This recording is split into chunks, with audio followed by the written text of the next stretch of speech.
सियासत का।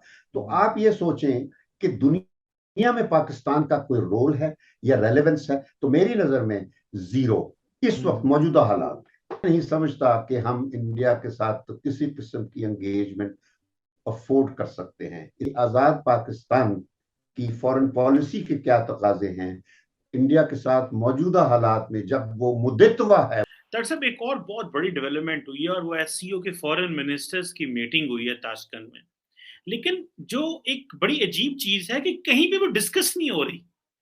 पाकिस्तान पहले ही बड़े, जिसमें इंडियन फॉरेन मिनिस्टर वहां पे हैं, चाइनीज फॉरेन मिनिस्टर हैं, रशिया, एक तो मुलाकात कोई नहीं हुई, कोई ब्रेक थ्रू भी नहीं हुआ।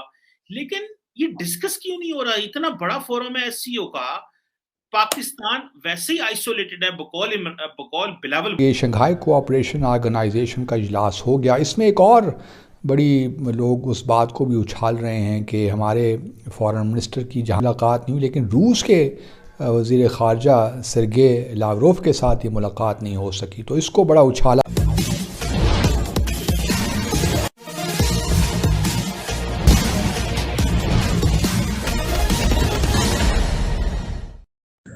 एससीओ की बैठक अभी हाल में ही उज्बेकिस्तान की राजधानी ताशकंद में संपन्न हुई, जिसमें भारत के अलावे रूस, चीन और पाकिस्तान आदि के विदेश मंत्री मौजूद थे।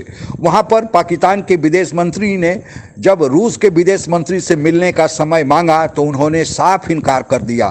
पाकिस्तानी मीडिया यह कह रहा है कि यह सब भारत के इशारे पर हो रहा है। जब तक मौजूदा का विदेश नीति में प्रभाव चल रहा है तब तक पाकिस्तान की कोई सुनने वाला नहीं। क्या है हकीकत, आइए सुनते हैं। तो मेरी नजर में गुज़श्ता 70 साल मैंने देखा है, बचपन से लेकर अब तक। मैं चीज जो जिक्र करना चाहता हूं कि हमेशा हमारा मुल्क दुनिया की जितनी भी नेगेटिव लिस्ट्स रही हैं, most dangerous place on earth, most unsafe country in the world, most insecure nation in the world, तो most corrupt nation in the world, ये सब जितनी नेगेटिव लिस्ट थी उनकी जो टॉप कंट्रीज हैं उनमें हमारा शुमार होता रहा है, बल्कि कुछ में तो हम नंबर 1 रहे हैं। तो इतनी नेगेटिविटीज हमारे नाम के साथ, हमारी रियासत के नाम के साथ जुड़ी हुई रही हैं कि गुज़श्ता 3-3.5 साल में जो इस हुकूमत का जो पीरियड था। क्वेश्चन ये है कि 5 अगस्त 2019 को कश्मीर, मकबूजा जम्मू और कश्मीर में जो हुआ, खाली एक स्टेटमेंट देना यूएनजीए में, दैट वाज नॉट इनफ। हमें कोई ऐसी हिकमत अमली नज़र नहीं आई कि हम किस तरह भारत पे प्रेशर बिल्ड करें। फिर आप देखिए बाइडेन एडमिनिस्ट्रेशन के दौरान ताल्लुकात ख़राब होना शुरू हुए। चाइना के भी कंसर्न्स इस हुकूमत में हुए सी पैक के हवाले से। फिर खलीजी रियासतों के साथ भी कुछ दरारें। डॉक्टर साहब, एक और बहुत बड़ी डेवलपमेंट हुई है और वो एससीओ के फॉरेन मिनिस्टर्स की मीटिंग हुई है ताशकंद में। लेकिन जो एक बड़ी अजीब चीज है कि कहीं भी वो डिस्कस नहीं हो रही। पाकिस्तान पहले ही बड़े, जिसमें इंडियन फॉरेन मिनिस्टर वहां पे हैं, चाइनीज फॉरेन मिनिस्टर हैं, रशिया, एक तो मुलाकात कोई नहीं हुई, कोई ब्रेक थ्रू भी नहीं हुआ। लेकिन ये डिस्कस क्यों नहीं हो रहा? इतना बड़ा फोरम है एससीओ का, पाकिस्तान वैसे ही आइसोलेटेड है बकौल बिलावल भुट्टो जरदारी, जो उन्होंने खुद कहा था एक स्पीच में, आईसीसी में दी थी उन्होंने, कि पाकिस्तान जो है वो आइसोलेटेड है और डिसंगेज्ड है। तो तार साहब, ये जो आईसीओ में जाना, लेकिन कोई पाकिस्तान इसको हाईलाइट ना करना, क्या गवर्नमेंट बिल्कुल अंडर प्रेशर है, या कि वो बिलावल क्योंकि पीपल्स पार्टी के फॉरेन मिनिस्टर हैं और गवर्नमेंट इधर नून लीग की और परेशानी है, ये भी कोई फैक्टर है? आप इसको कैसे देखते हैं? मैं इसको इस तरह देख रहा हूं कि चीमा साहब, हमारा पाकिस्तान 63 से आगे, 63A से आगे चले तो किसी और खबर, क्योंकि आपके पास एक्सपोर्ट करने के लिए और तो कोई चीज नहीं है। उन्होंने कहा कि हम लेबर एक्सपोर्ट करेंगे,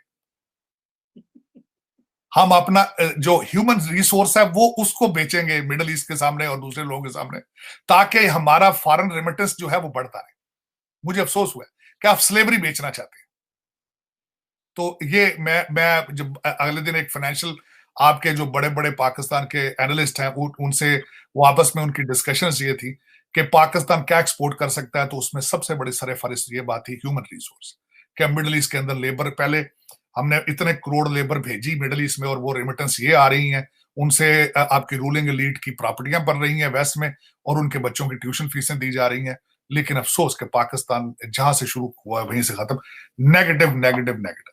ये शंघाई कोऑपरेशन ऑर्गेनाइजेशन का इजलास हो गया। इसमें एक और बड़ी लोग उस बात को भी उछाल रहे हैं कि हमारे फॉरेन मिनिस्टर की जहाँ मुलाकात नहीं हुई, लेकिन रूस के वज़ीर ख़ारजा सरगे लावरोव के साथ ये मुलाकात नहीं हो सकी, तो इसको बड़ा उछाला। पाकिस्तान रशिया के जो ताल्लुकात हैं बड़े आहिस्ता आहिस्ता चल रहे हैं आगे, और उसमें अभी देखिए ना, पहले ही मैंने आपको बताया था कि सदर पुतिन अभी तक पाकिस्तान नहीं आए, पाकिस्तान के दौरा उन्होंने अभी तक नहीं किया। जब से वज़ीर आज़म भी बने या उसका प्रेसिडेंट भी बने, फिर वज़ीर आज़म बने, फिर प्रेसिडेंट बने, तो अभी तक कोई दौरा उनकी तरफ से नहीं हुआ। तो एक लिहाज से रशिया भी पाकिस्तान के साथ ताल्लुकात को वो भारत प्रेशर बिल्ड करने के लिए इस्तेमाल करता है।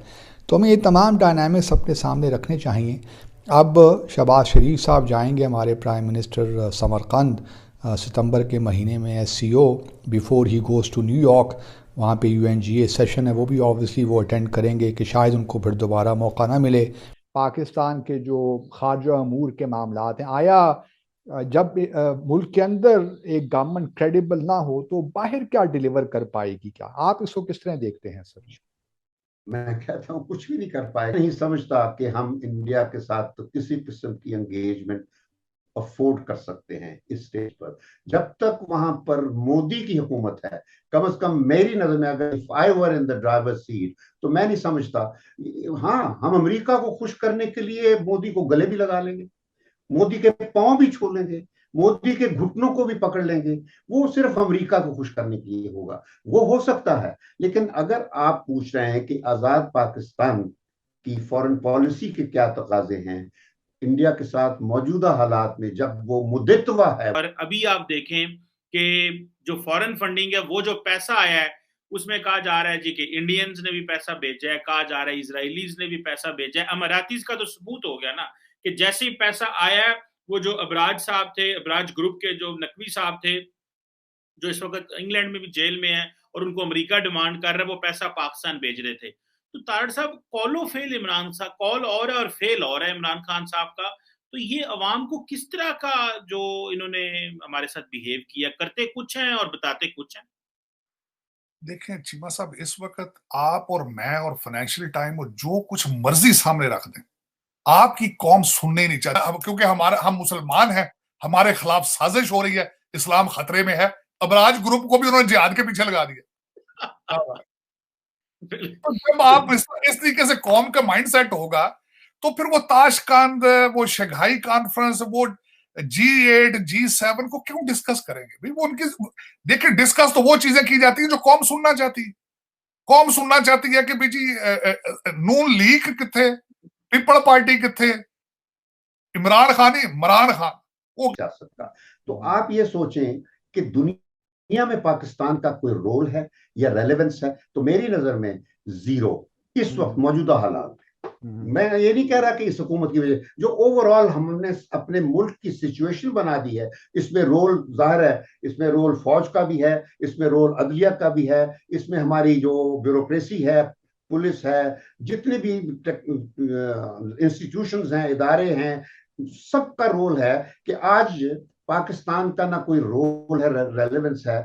अगर वो दुनिया में कोई थोड़ी बहुत हमें अहमियत मिल रही है, वो हमारी न्यूक्लियर कैपेबिलिटी की वजह से है।